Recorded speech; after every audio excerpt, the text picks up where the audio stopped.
Welcome to the Writer Reads Short Stories. This is Shadow Life, Part 2.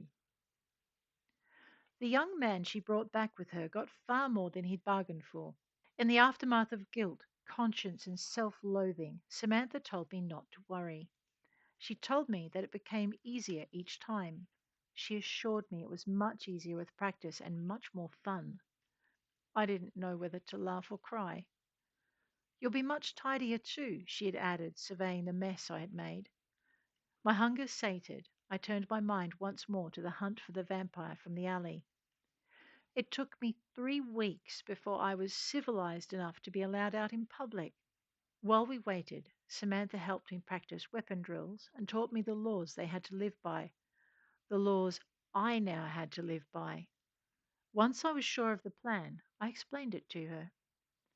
When she asked me how I was coping, being one of the creatures I hunted, I told her the extra speed and strength I'd gained did much to soothe the guilt. Nicola had been worth compromising my principles. The least I could do was to find her body and bury it. We fed, then headed for the door. When I hesitated on the threshold, she took my hand and led me through it before locking the flat behind us. Beyond the apartment block's foyer, the night waited. My first night since I had crossed the line to join the ranks of those I sometimes hunted. I wasn't sure how I felt about that. Stepping into it, I felt different. The night breeze caressed my skin with something more than its usual cold touch. The shadows cast by obstructions to the moonlight held a tangible invitation. I couldn't help it.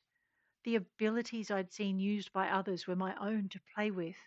So I played, learning them as we went and thinking how I would use them.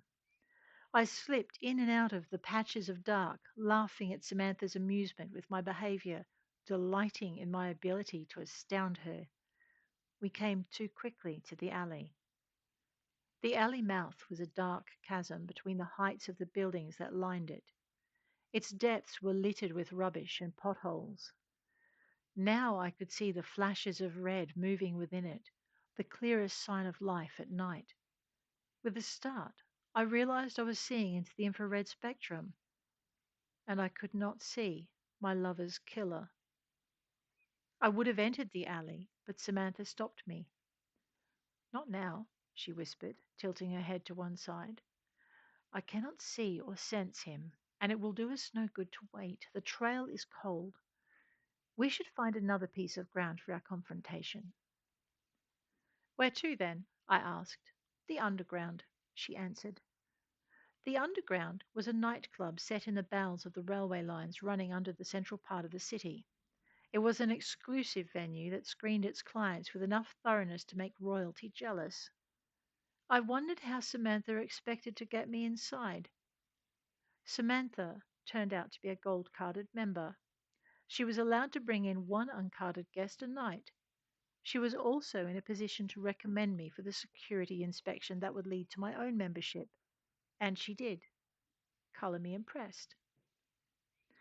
The music in the underground was loud, but not uncomfortably so. Samantha told me it got louder later on. She also said the underground had been one of Nicola's favorite places. It was another fact I hadn't known. Looking back, all the lengths I had gone to in order to protect Nicola from the secrets of the night were laughable. She had already been walking with the night crowd. Perhaps she had been protecting me. The lady must have enjoyed the joke immensely. Forbidding me from telling Nicola of the night people, indeed. Somehow, I couldn't appreciate her humor. I watched Samantha scanning the crowd already there. Taking my hand, she led me between tables interspersed by tall potted palms and overly ornate gold pots. I followed her, taking in the room for myself. I noticed how the club's interior was broken into several areas. A raised section overlooked the dance floor. Tables bordered it, and booths crouched against a far wall, forming an alcove of private caves. As we walked up the stairs leading to the elevated area, I felt the club's atmosphere shift. Wings of bulletproof glass ran halfway down the stairs, partially blocking the noise from the dance floor. A turn in the stair and more glass fronting where it overlooked the lower levels quieted it further. Quieter music of an older style tugged at my ears as we neared the top of the stairs. A small dance floor made an open space in front of the live musicians, and couples drifted quietly across the floor. We wandered through this level and up another flight of glass enclosed stairs. More potted palms screened the stairs, helping conceal the bulletproof glass on the outside of the rails. Flowers in baskets attached to the inside of the glass provided a screen from the floors below, until reaching the next level was like moving through a garden. Halfway up, Samantha looked back at the entrance to the club and gasped. I followed the direction of her gaze. A woman, tall but not as pale, was speaking calmly with the security guard on the door. I did not understand what could have alarmed my guide. The scene seemed normal enough. Booted footsteps on the stairs above made me look up. A tall man with a shock of white hair descended toward us. "May I help you, ladies?" he asked. I jumped. His voice was deep and melodic, bringing to mind the sound of howling winds and winter landscapes. It was not unlike the voice of the man in the alley. I felt Samantha's hand twitch in my own, but no trace of her surprise showed in her voice. "Thank you, Dinitrate," she replied. "We'd like a table in the upper corner if we could." The man bowed to her and offered her his hand. With a shrug and a rueful smile, she took it, not letting go of me with her other hand. If our guide noticed her behavior, he said nothing of it. "A table in the upper corner," he announced as he led us to a secluded nook. "Someone will be along to take your order." "Thank you," Samantha said, dismissing him.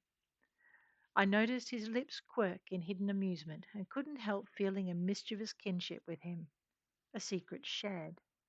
I looked guiltily at Samantha and saw she had seen it as well. Now I shared the secret with two. We sat in silence for a long moment. Samantha watched the entrance and the dance floor and whoops, and scanned the mid-level we had passed through. I just watched. I saw no signs of the woman who had caused Samantha's gasp of surprise. The waiter's arrival with our menus disturbed our observations. He went away while we decided what to order, returning to seat a tall, suited gentleman at a table not far from our own. I saw what Samantha thought of that from the frown on her face, but noticed she was curious about him as well. The waiter did not react as he came to take our order. Samantha told him what we wanted, then beckoned for him to bend closer. "Nicola," she said. The waiter raised his eyebrows at her before bowing and hurrying away, taking our menus and our orders with him. "Now," Samantha told me, "we wait." "Have you seen the hunter?" It was the man from the table near ours. Samantha turned slowly to face him. "I have," she admitted.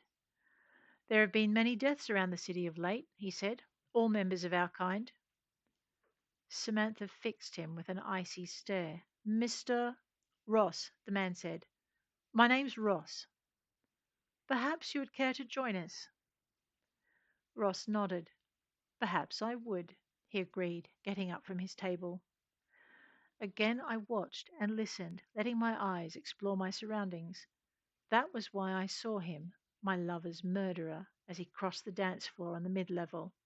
I could not restrain my hiss of anger as I rose from my seat. Both Ross and Samantha reached for me, but I was now as quick as they. If I had not run into the waiter and his tray of drinks, and if the white-headed dinitrate hadn't caught my arm to steady me, I would have been down the stairs and amongst the musicians in seconds. "He's here," I spat, pulling against Samantha and Dinitrate's hands as they guided me back to the table. "He is here!" "Hush!" Samantha ordered, wrapping her other arm around my shoulders. "Hush! We don't want to attract his attention. Seems the problem isn't our own." That settled me. "It's not?" I whispered, looking from Samantha to Ross, the waiter, and Dinitrate. Ross shook his head. "And it's attracting her," he whispered, making a small gesture with his finger. I looked where he had pointed and saw the woman from the entrance seated amongst the potted plants in the mid-level. We're facing a half-breed, Samantha told me. I looked at her, confused. I thought you said she'd been told about the nightlife, Dinitrate said. Most of it, Samantha replied. She's only new to this. We haven't had time to teach her everything. Better teach it fast, Ross said. It's a rough time to be born in.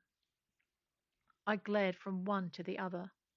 Newborn I might be, I snapped, but I'm not the one sitting here willingly while a murderer or half-breed or whatever it is selects its next victim from this club as easily as we chose our meals from your menu. So, who is she, and what is a half-breed? Samantha indicated the woman below us. She is a hunter. Usually they come after us if one of our kind causes trouble, but some hunters simply because we are. If one hunter knows of us, there is always a risk the others will find out and we will all be endangered. We'll have to watch to see if this one poses a threat. Dinitrate shook his head. She doesn't, he said. We have made arrangements before, and she has never betrayed us, not even unintentionally. And the half-breed? I pressed. A newly turned vampire that's been affected by a were, or a newly made werebeast that's been turned into a vampire. Usually they're so insane that hunting them is easy. This one has enough sanity to make him extremely dangerous. Samantha's voice was soft. He will kill more often until he's stopped, or the madness drives him into the noonday sun. We must take him down quickly, tonight if we can. Nitrate glanced sharply at Samantha. What says your lady on this? He asked. What says your hunt mistress? Samantha retorted. The whelp must die, Ross interrupted. Regardless of what either say, he is hunting me. They turned to face him, and he met their stares without flinching. The kill belongs to us all. The lady's voice cut through the conversation like a knife, a softly gleaming, sharp-edged knife with silver and iron in its blade.